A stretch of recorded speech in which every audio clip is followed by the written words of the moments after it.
he spit on the dirt, and he made mud, and then he put mud on both of his eyes.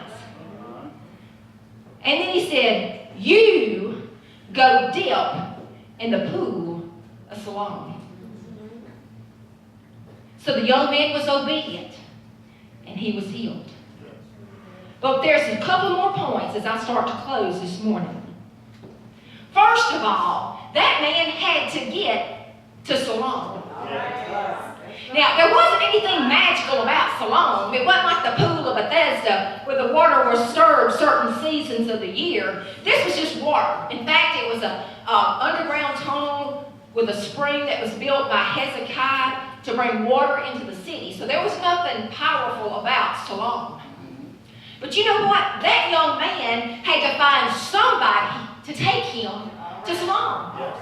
Because if you're blind, how are you going to get there? And just imagine him going to people and saying, would you take me to Siloam? I met this man named Jesus, and he put this mud on my eyes, and he told me to go dip, and I need you to help me.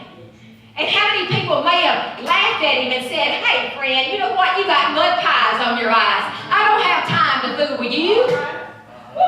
But this is what the Lord spoke to me. Yeah.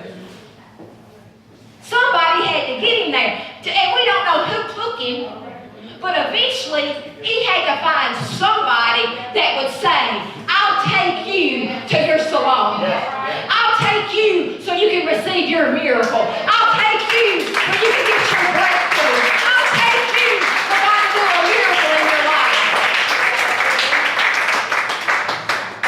And some of you here today, God has called you to do something. And you're trying to get to your Siloam. And maybe you feel like you've got